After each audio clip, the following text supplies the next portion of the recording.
Hello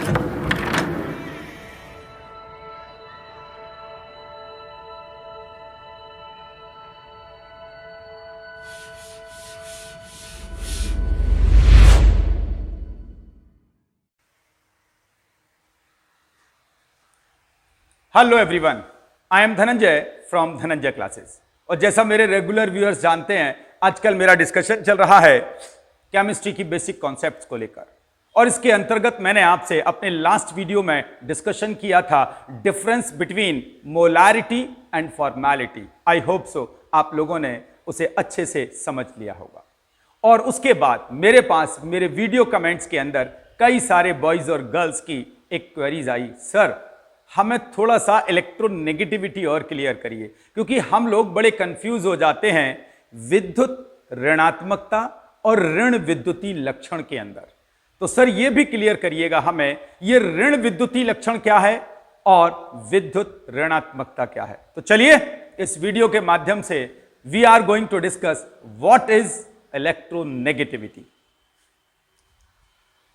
तो दोस्तों जल्दी से मेरे साथ कनेक्ट हो जाइएगा। सबसे पहले बात करूंगा वर्ड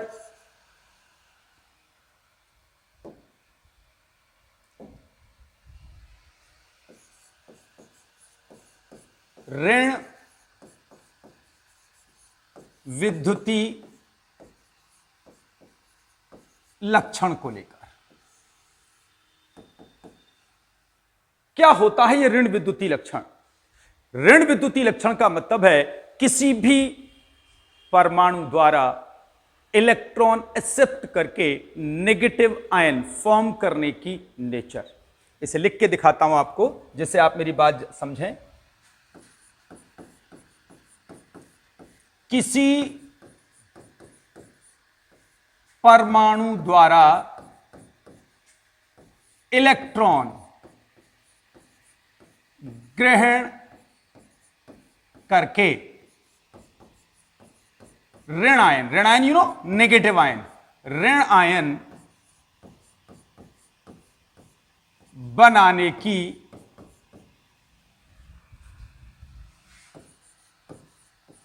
प्रवृत्ति उसका नॉट उसकी कर दो, ऋण विद्युतीय लक्षण कहलाती है। एकदम सिंपली, यानी कोई एटम है, कोई भी एटम, डजंट मीन वो कौन सा है, बस कंडीशन क्या है, वो एक इलेक्ट्रॉन या एक से ज्यादा इलेक्ट्रॉन एक्सेप्ट करने की जो टेंडेंसी रखता है, जो नेचर रखता है, वो कहलाती है उसकी ऋण विद्युतीय लक्षण। जैसे एक एग्जाम्पल ले लेते हैं समझने के लिए। हमने एक एटम लिया X और इसने एक इलेक्ट्रॉन अपने साथ ऐड किया, then it will be X negative. तो ये जो एटम है X, बहुत ध्यान से सुनिएगा, ये जो एटम है X जिसने ये इलेक्ट्रॉन एक्सेप्ट किया है, ये इसकी नेचर कहलाएगी ऋण विद्युतीय लक्षण। क्लियर है माय डियर? अब बात करेंगे सर विद्युत ऋणात्मकता क्या है। आइए विद्युत ऋणात्मकता के लिए पेज चेंज करते हैं और जल्दी से आते हैं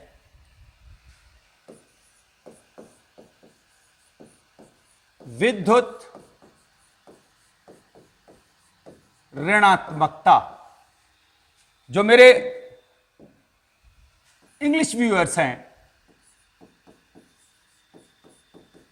इलेक्ट्रो नेगेटिविटी कहते हैं इसे हम लोग, विद्युत ऋणात्मकता या इलेक्ट्रोनेगेटिविटी।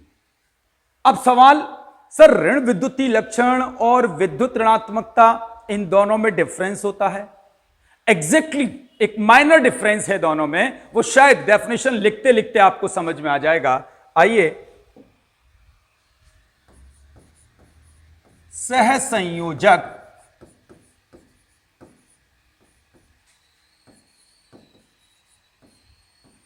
बंध से बंधे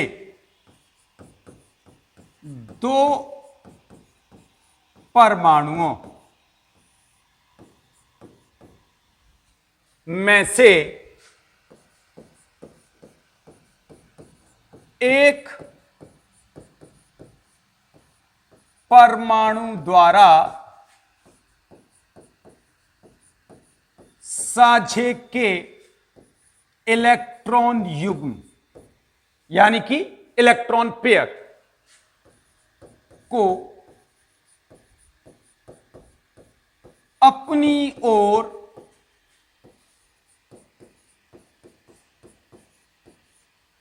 आकर्षित करने की प्रवृत्ति नो टेंडेंसी उसकी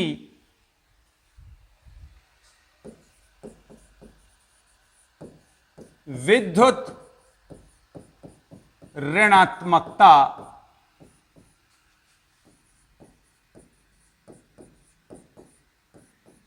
कहलाती है।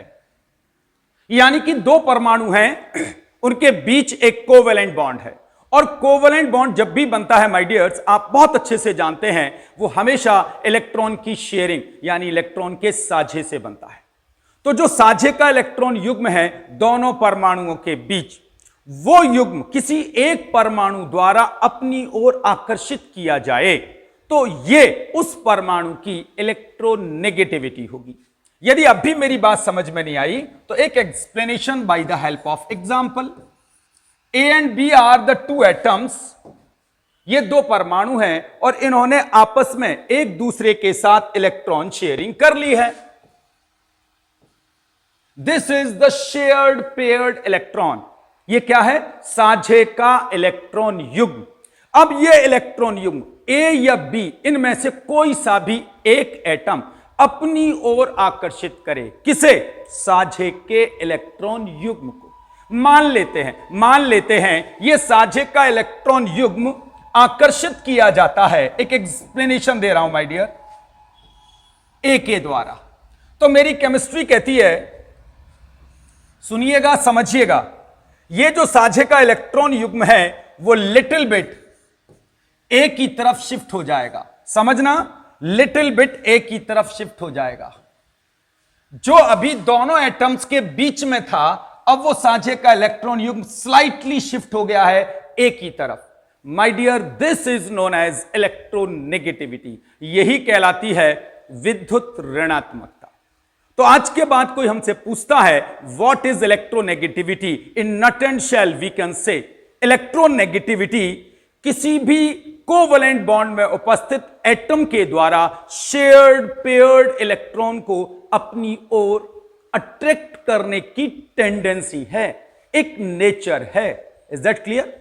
याद रखिएगा। And this is a comparative study. ये दो एटम्स के बीच की एक कंपैरेटिव यानी कि तुलनात्मक अध्ययन होता है। वास्तविकता में कोई हमसे पूछे क्या इलेक्ट्रोनेगेटिविटी की सर कोई यूनिट है? इसकी कोई यूनिट नहीं। यूनिट मींस इकाई, इसकी कोई यूनिट नहीं है। ये जिन दो एटम के बीच कंपेयर की जाती है, हमेशा उनके बीच की एक कंपैरेटिव स्टडी होती है कि इन दोनों में से कौन एटम ऐसा होगा जो शेयर्ड पेयर्ड इलेक्ट्रॉन को, साझे के इलेक्ट्रॉन युग्म को अपनी ओर आकर्षित कर लेगा। उम्मीद है यह बात आपको क्लियर हो गई होगी। क्लियर है माय डियर? चलिए अब थोड़ा सा इस पर डिटेलिंग करते हैं, यानी कि एक ऐसा आर्टिकल पढ़ते हैं जो बहुत इंपॉर्टेंट है।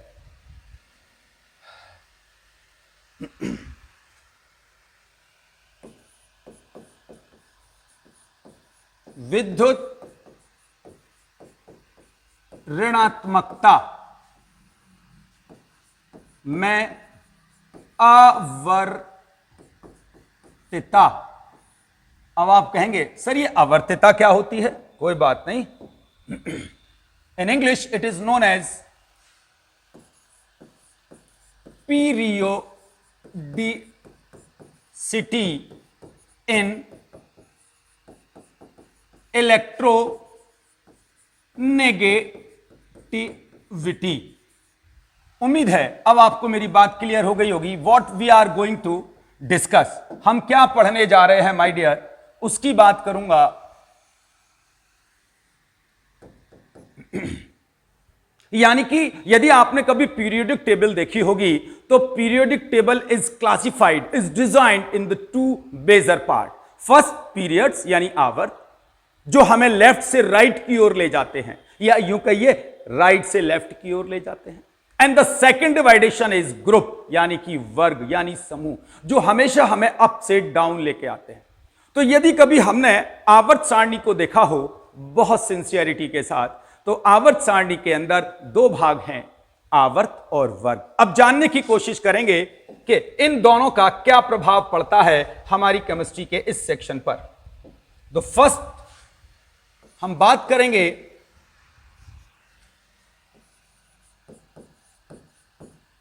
आवर्त में प्रभाव को लेकर, यानी कि इंग्लिश के अंदर बात करें पीरियोडिसिटी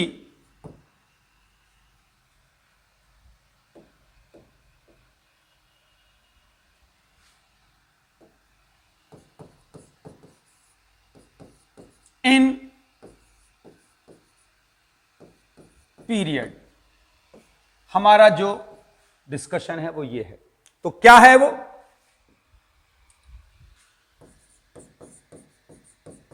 किसी आवर्त में बाएं से दाएं जाने पर विद्युत ऋणात्मकता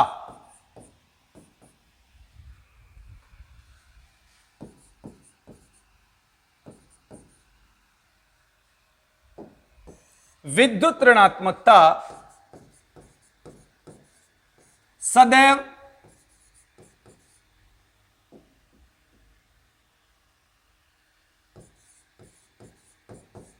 बढ़ती है,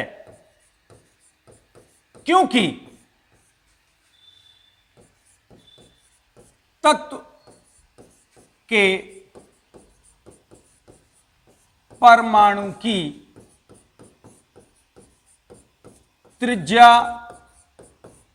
घटती है।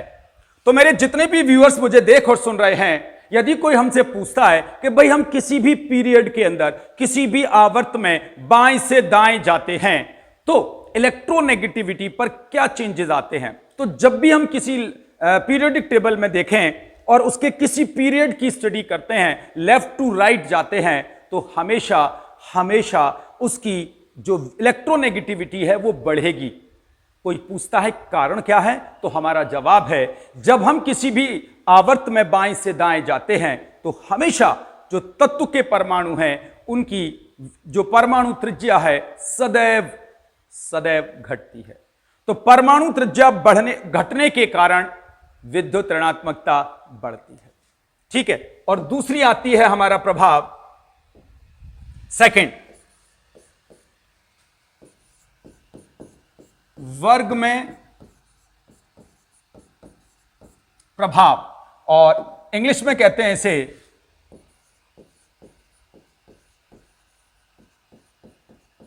Periodicity in group. क्या होती है my dear periodicity in group? तो किसी वर्ग में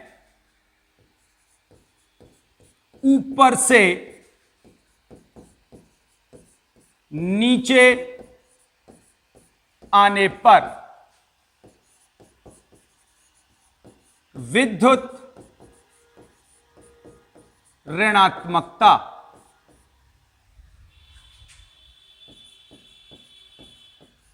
सदैव घटती है, क्योंकि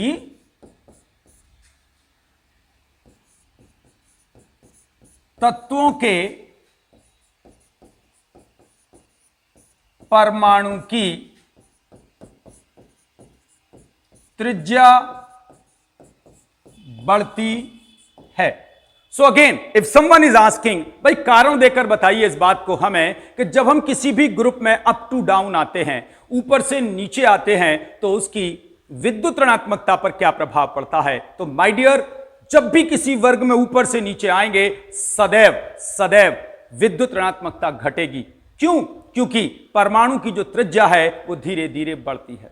तो यानी कि विद्युत ऋणात्मकता का सीधा सीधा संबंध परमाणु की त्रिज्या से है, और ये दोनों एक दूसरे के व्युत्क्रमानुपाती यानी रेसिप्रोकल है। Is that clear? तो चलिए अब कुछ एक बातें इस चीज को एक एग्जाम्पल से समझते हैं, या चलिए इसी को ले लेते हैं और इसको थोड़ा सा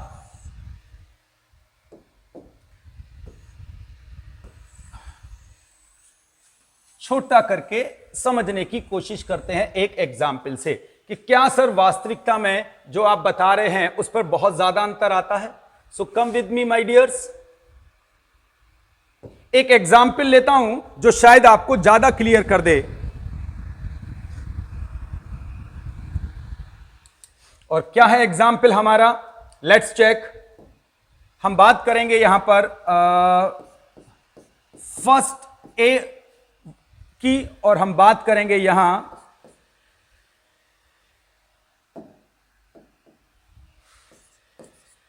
सेकंड पीरियड की। सो देखते हैं ये किस तरीके से प्रभाव डालते हैं हमारे यहां। यदि हम एलिमेंट्स की बात करें माय डियर्स, तो एलिमेंट्स आते हैं इसके अंदर systematically hydrogen, lithium, sodium, potassium, rubidium, caesium. थोड़ा सा नीचे जा रहे हैं और इसको स्क्वीज कर लेते हैं जिससे अपने लिए ज्यादा स्पेस तैयार कर लें आर्टिकल को समझने के लिए।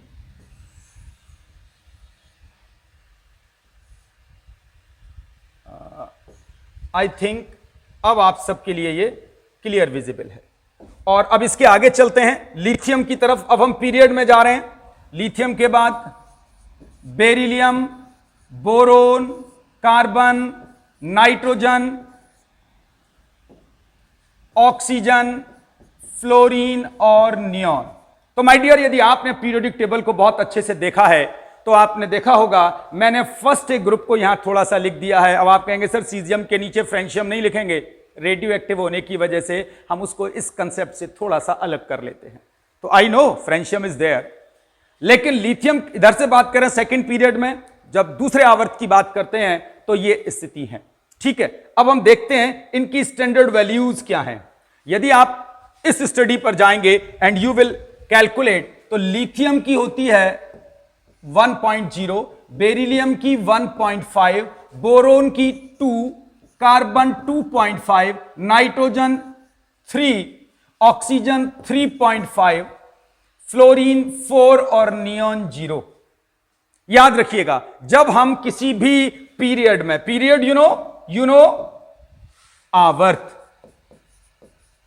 जब हम किसी आवर्त में बाएं से दाएं की ओर जा रहे हैं तो गौर से देखिएगा जो इलेक्ट्रोनेगेटिविटी है वो धीरे धीरे बढ़ रही है और अक्रिय गैस की हमेशा 0 0 होती है। क्यों? क्योंकि उसका ऑक्टेट हमेशा कंप्लीट होता है, तो वो इलेक्ट्रॉन अट्रैक्ट करने के लिए कोई इंटरेस्ट नहीं रखता। Is that clear? अभी यदि हम ऊपर से नीचे की ओर आते हैं तो हाइड्रोजन एक्सेप्शन जाएंगे 2.1 है, लेकिन अब आगे चलते हैं हम। सोडियम की होती है 0.9, पोटेशियम की 0.8, रुबिडियम 0.8 और सीजियम 0.7। ये इनकी इलेक्ट्रोनेगेटिविटी की स्टैंडर्ड वैल्यूज हैं माय डियर। तो अब आप गौर करिएगा, जो बात मैंने यहां लिखी है अब आपको क्लियर होगी। जब हम किसी आवर्त में बाएं से दाएं जा रहे हैं तो हमारी इलेक्ट्रोनेगेटिविटी रेगुलर इंटरवल पर इंक्रीज हो रही थी, और जब हम किसी ग्रुप में, वर्ग में, जो लोग नहीं जानते इसे वर्ग लिख दीजिए जिससे बात ज्यादा क्लियर हो जाएगी। वर्ग की बात कर रहा हूं, ग्रुप की बात कर रहा हूं। तो जब अपन किसी ग्रुप में अप टू डाउन जा रहे हैं, so you can C hydrogen has the top most electronegativity while caesium has the lowest electronegativity. तो किसी ग्रुप में अप टू डाउन जाने पर इलेक्ट्रोनेगेटिविटी ऑलवेज डिक्रीज होती है। तो ये जो चार्ट है हमारी periodicity of the electronegativity, I think आपको अच्छे से समझ में आ गई होगी। आइए इसमें कुछ एक कंडीशंस और हैं जो चाहता हूं आप मेरे साथ शेयर करें। कुछ एक जो नोट करने वाली बातें हैं।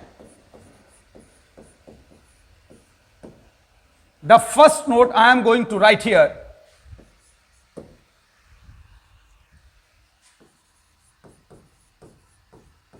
आवर्त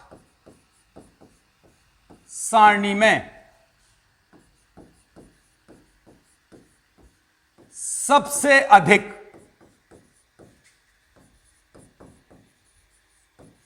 विद्युत ऋणात्मकता एफ यू नो,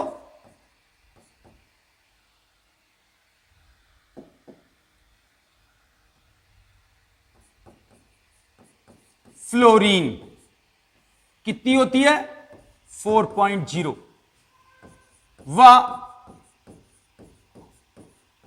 सबसे कम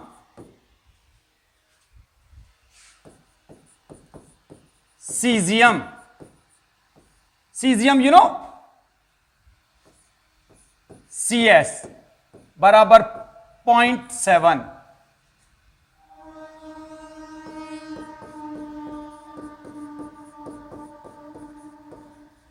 बहुत इंपॉर्टेंट है।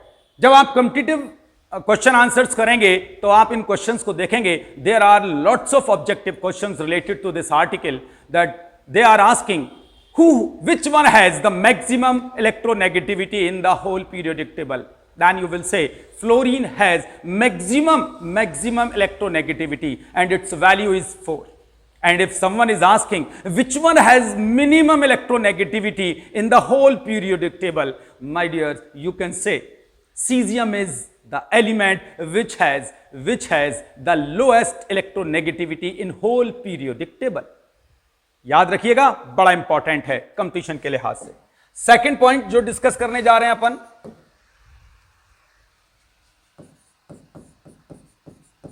किसी तत्व पर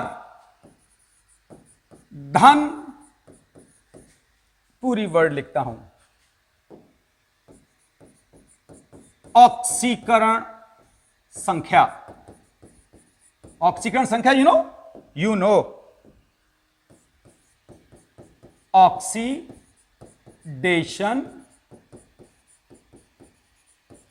नंबर। Is that clear? तो किसी तत्व पर धन ऑक्सीकरण संख्या बढ़ने पर सदैव उसकी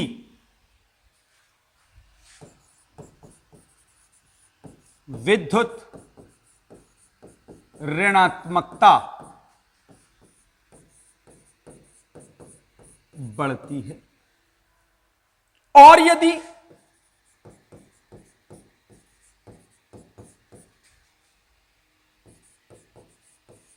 ऋण ऑक्सीकरण संख्या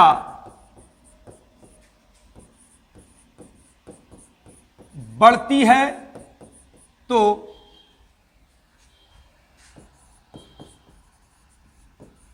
विद्युत ऋणात्मकता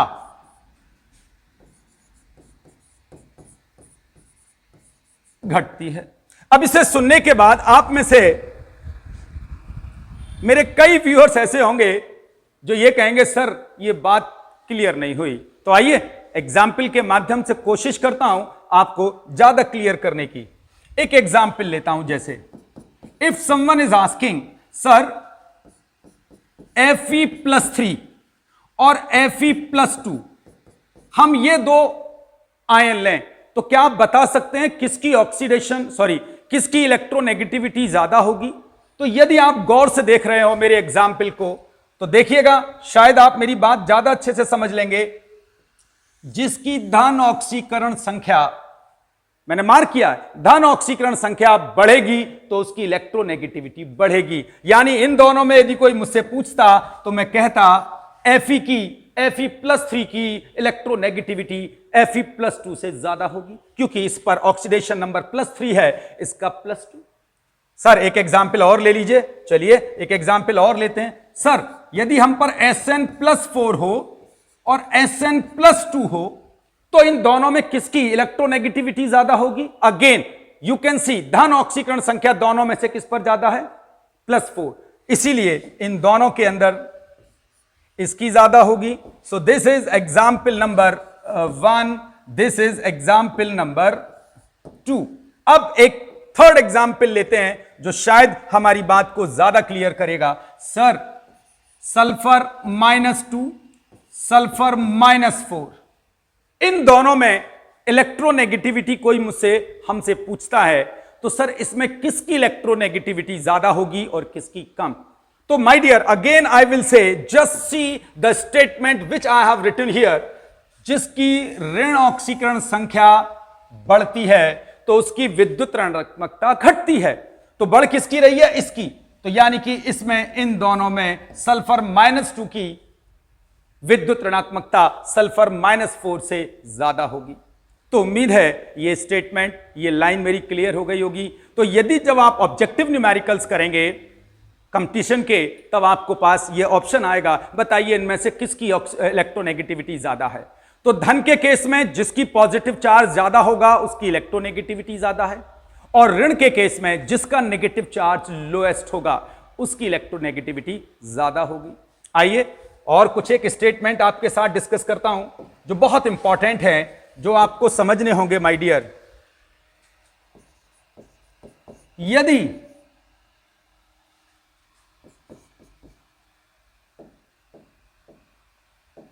यदि दो परमाणुओं के मध्य विद्युत ऋणात्मकता का अंतर 1.7 से कम है तो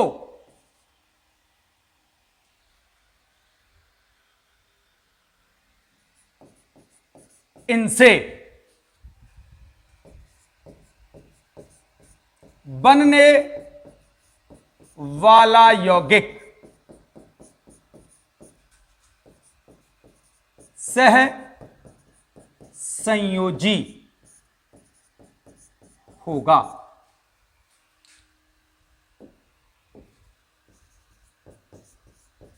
और यदि यह अंतर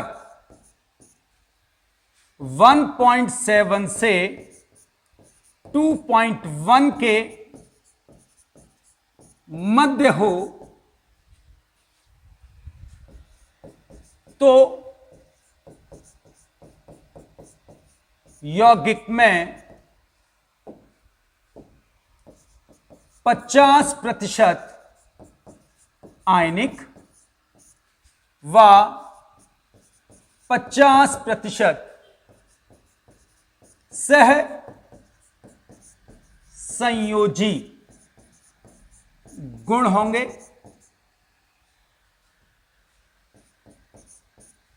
इज दैट क्लियर? और यदि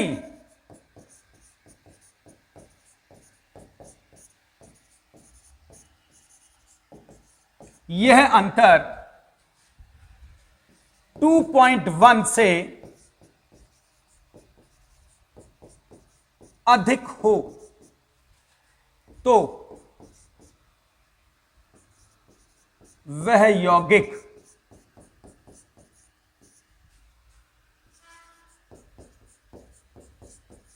आयनिक गुण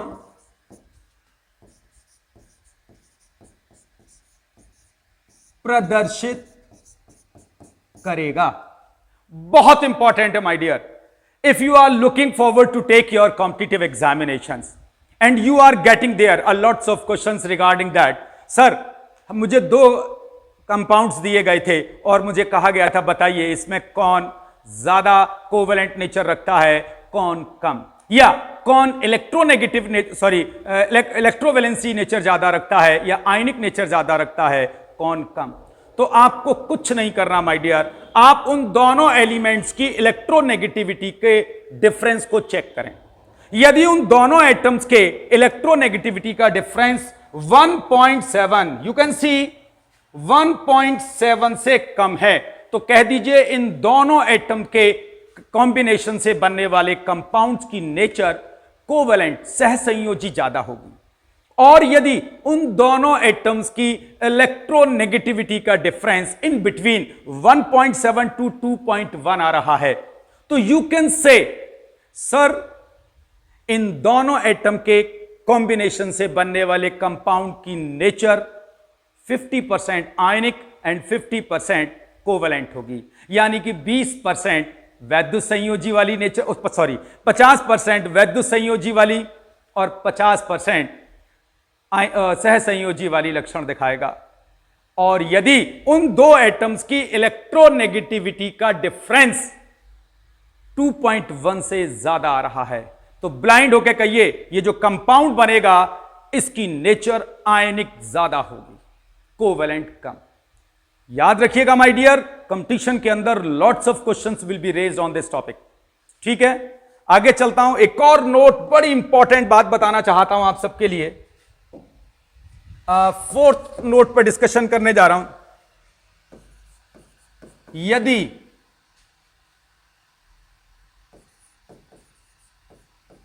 बंध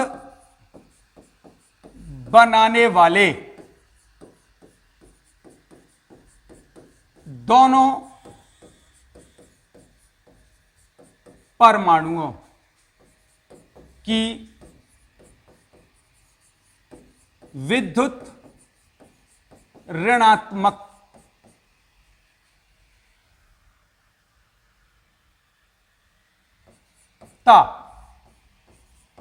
का अंतर अधिक हो तो यौगिक अधिक स्थायी यानी स्टेबल,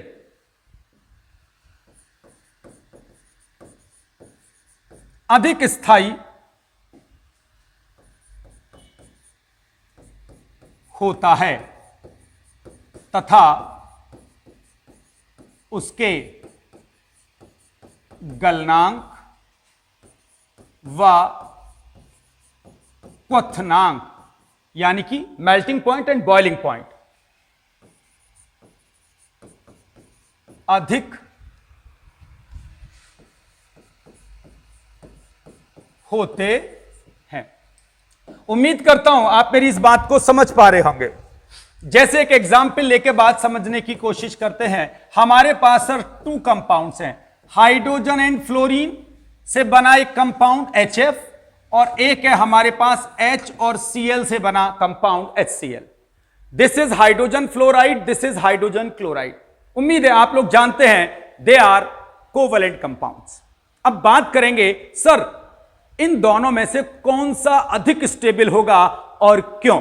तो सबसे पहले हम इंपॉर्टेंट बात, इन सब की इलेक्ट्रोनेगेटिविटी को इनके नीचे लिख देते हैं। हाइड्रोजन 2.1 होती है, फ्लोरीन 4। इन दोनों का डिफरेंस निकालते हैं, यू विल गेट 1.9। दूसरे हैंड पर चलते हैं, अगेन 2.1 और इसकी 3, डिफरेंस निकालते हैं 0.9। तो देखिएगा इन दोनों में से इलेक्ट्रोनेगेटिविटी का डिफरेंस किसका ज्यादा है। Obviously you can see HF की इलेक्ट्रोनेगेटिविटी ज्यादा है HCl से। यानी कि अब हमसे कोई पूछे HF और HCl में से कौन ज्यादा स्टेबल होगा, तो माय डियर आप लिखने जा रहे हैं मोर स्टेबल। हिंदी में लिख सकते हैं ये अधिक स्थायी होगा और ये हमारा लेस स्टेबल यानी कि कम स्थायी होगा। उम्मीद है माय डियर्स अब आप मेरी बात समझ गए होंगे। यानी कि वापस कहूंगा, यदि आपके लिए एग्जामिनेशन में ये क्वेश्चन आता है, आपको कई सारे कंपाउंड्स दिए जाते हैं और पूछा जाता है इनको स्टेबिलिटी के इंक्रीजिंग ऑर्डर में या डिक्रीजिंग ऑर्डर में पुट करिए, तो कैसे पुट करेंगे आप हर उस कंपाउंड के एलिमेंट्स की इलेक्ट्रोनेगेटिविटी का डिफरेंस निकालेंगे। यदि इलेक्ट्रोनेगेटिविटी का डिफरेंस जिसका ज्यादा आ रहा है वो हमेशा मोर स्टेबल होगा, और जिसकी इलेक्ट्रोनेगेटिविटी का डिफरेंस कम आ रहा है वो कम स्टेबल होगा। या यूं कह दीजिए जिसकी इलेक्ट्रोनेगेटिविटी का डिफरेंस ज्यादा आया है वो अधिक गलनांक और क्वथनांक शो करेगा, जिसकी विद्युत ऋणात्मकताओं का अंतर कम आया है वो कम गलनांक और क्वथनांक रखेगा। तो उम्मीद करता हूं दोस्तों अब आपको यह सारा सेक्शन क्लियर हो गया होगा, और अब भी आपको ऐसा लगता है कि समथिंग इज मिसिंग, कुछ छूट रहा है, कुछ कम समझ में आ रहा है, तो वापस वही कहूंगा, मेरे वीडियो पर एक कमेंट करिए, मुझे बताइए आप अब भी और क्या जानना चाहते हैं इलेक्ट्रोनेगेटिविटी के रिगार्डिंग। कोशिश करूंगा अगले वीडियो में उस चीज को भी कवर करने की। तब तक के लिए अपनी वाणी को यहीं विराम दूंगा। नमस्कार।